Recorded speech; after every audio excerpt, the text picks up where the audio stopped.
Hi class, today we're covering section 5.6, inequalities in two triangles, okay? So we've already done the one with one, now we're gonna go to the one with two, okay?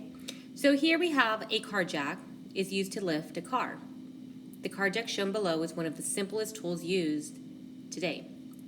Notice that as the jack is lowered, the legs of the isosceles triangle remain congruent, but the angle widens, and B to C also becomes longer. So look at the angle here. We're looking at angle A. And if you look at B to C, just look how long B to C is right now. Okay? As they lower it, look at angle A. It's gotten a lot wider. Well, line B to C has also gotten longer. So as the angle gets smaller, the side gets smaller. As the angle gets larger, so does the angle, okay? All right. So the hinge theorem. Hinge theorem just says that if we have two sides of a triangle are congruent to two sides of another, and the included angle is larger than the other angle of the triangle, then the third side must have the same relationship. So lots of wording, right? But let's talk about what it means. It means that since these two sides are congruent to these two sides, then the relationship of the angles must be true about the relationship of the sides. So if angle A, look how angle A compares to angle B, angle F. Is it bigger or smaller? It's bigger, good. So remember, it opens up to the big one. So angle A is bigger than angle F. Therefore, the side opposite of it, B to C must be bigger than G to F. So they're going to have the same relationship. Again, if A is bigger than F, then the side opposite, B to C, is bigger than G to H. Okay, let's come down to the next one. So on the next one, here we have the converse of the hinge theorem. So this one just states the opposite. It just says that if the side is bigger than the side on the other triangle, so if 12 is bigger than 8, then the angles opposite, which is L and R, must have the same relationship. Now, these theorems, they're only true when you have two sides in common, okay? So, if side P to Q is bigger than side J to K, right? We all know P to Q is bigger than J to K. It's bigger than, so it opens up to P to Q. If P to Q is bigger than J to K, then angle R must be bigger than angle L, okay? All right, let's try some examples. So the first thing I want to write out is, and I'll write it down here at the bottom, just remember that the symbol, the inequality symbol, this symbol, it always opens up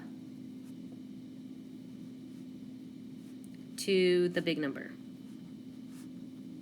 right? It's like a hungry alligator. I mean, they don't want a little nibble, they want a lot, all right? So it's always going to open up to the bigger number. Okay, so here it says compare the given measurements. So here we have side W to X and side X to Y. This is how I want you to do it. So W to X, what is across W to X? 51. Here is X to Y. What is across X to Y? 55. Okay, so which one's bigger, 51 or 55? 55, good. So it's going to open up to X to Y. So because 55 is bigger than 51, then the side of X to Y must be greater than the side of X to W, okay? All right, let's look at the next one. Angle VRT. So I'm going to trace that. VRT.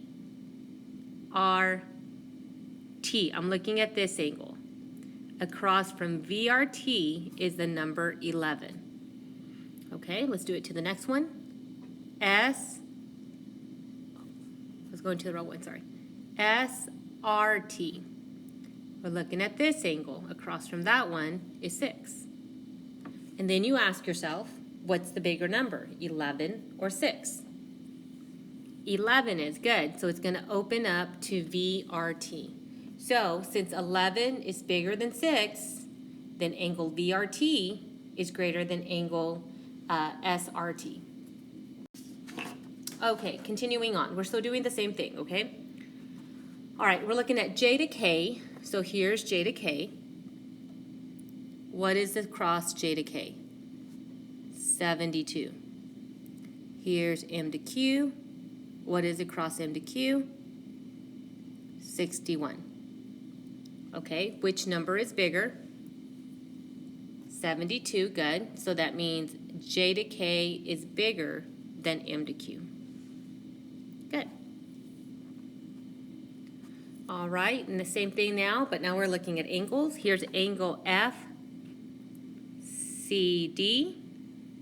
Across that angle is a 3. And then we have BFC.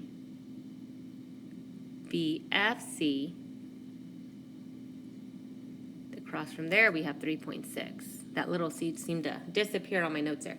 Okay, so which one is the bigger one, the 3 or the 3.6? The 3.6, good, it opens up that way. All right, let's go to the next one. A to D, here's A to D. Across from A to D is the 70. Here is D to B. Across from D to B is 68.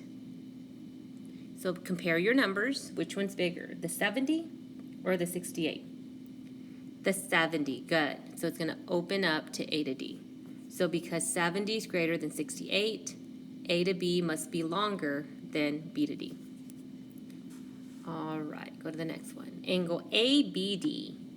And I'm tracing them just like the way it's named. A, B to D, then I stop. Here's this angle. We have 5.5. Then we have angle BDC, which is a 5. And again, you ask yourself, which is the larger one, 5.5 or 5? 5.5, good. Remember, it opens up to the bigger number. Okay, we're going to take the same idea, but now we're going to do a word problem, okay? Don't panic. It's the same thing. It says 2 paintball teams leave for the same base. Team A goes 7.5 miles due west and then turns 35 degrees north of west and goes 5 miles. Team B goes 7.5 miles due east and turns 40 miles north of east and then goes 5 miles. At this point, what team is farthest? So because I'm looking for the farthest one, am I looking for the bigger one or the smaller one? For the bigger one. Okay. So this is Team A, and this is Team B.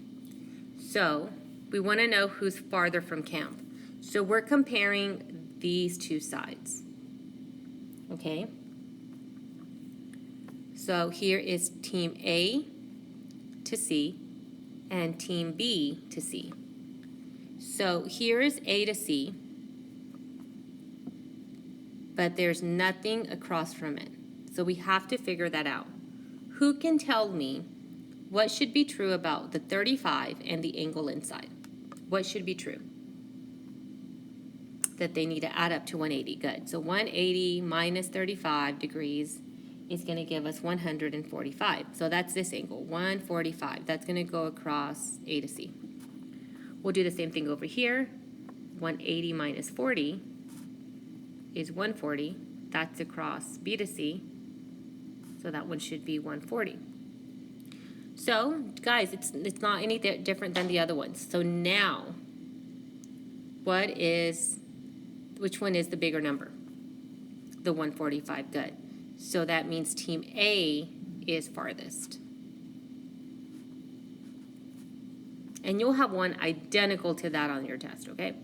All right, so now what we're going to do is it says write an inequality that describes the possible values of x, okay? So we're going to go ahead and look at our angles. So here we have angle 30 and angle 38. Okay, so the first step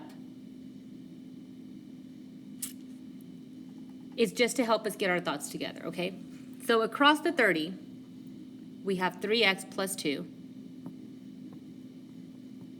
And then across the 38, we have 12x minus 7. All right, go back to those red numbers, 30 and 38. Which is the bigger number? 38, good. So it's going to open up to 38. So because it opens up to 38, it's going to open up to 12x minus 7. We're done using that piece of information. This piece of information was just used just so that I had this, so that I can get the setup correctly. All right, so let's see what we have. So let's subtract 3x from both sides.